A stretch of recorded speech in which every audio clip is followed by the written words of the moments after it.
কুষ্টিয়া বার্তা সন্ধ্যায় সংবাদে স্বাগতম। কুষ্টিয়া এবং সারা দেশের প্রধান খবর নিয়ে আমরা আসছি।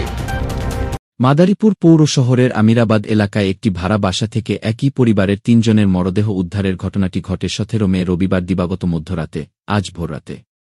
এই ঘটনাটি আত্মহত্যা নাকি হত্যাকাণ্ড তা নিয়ে গভীর রহস্যের সৃষ্টি হয়েছে। চিন্ময় দাস মাদারীপুর সদর উপজেলার মোস্তফাপুর ইউনিয়নের কলাগাছিয়া গ্রামের রিপন দাসের ছেলে। ঈশা দাস চিন্ময় দাসের স্ত্রী। জেনি, তাদের মাত্র ৮ মাস বয়সী কন্যা সন্তান। পুলিশ দরজা ভেঙে ঘরে প্রবেশ করে দেখে বিছানায় স্ত্রী ঈশা দাসের মরদেহ পড়ে রয়েছে এবং একই রশিতে সিলিং ফ্যানের সাথে ঝুলন্ত অবস্থায় রয়েছে স্বামী চিন্ময় ও শিশু সন্তান জেনির লাশ। আমিরাবাদ এলাকার মৃত বীরেন্দ্রনাথ দত্তের স্ত্রী সান্ত্বনা রানী দত্তের বাড়ি।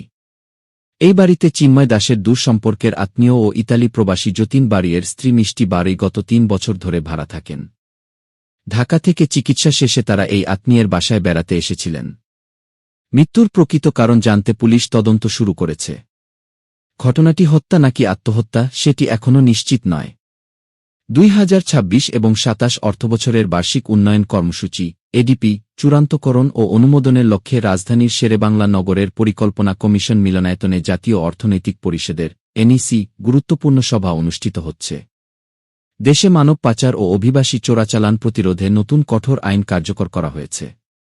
নতুন আইনে সংঘবদ্ধ মানব পাচারের ক্ষেত্রে সর্বোচ্চ শাস্তি যাবজ্জীবন কারাদণ্ড ও মৃত্যুদণ্ড বহাল রাখা হয়েছে।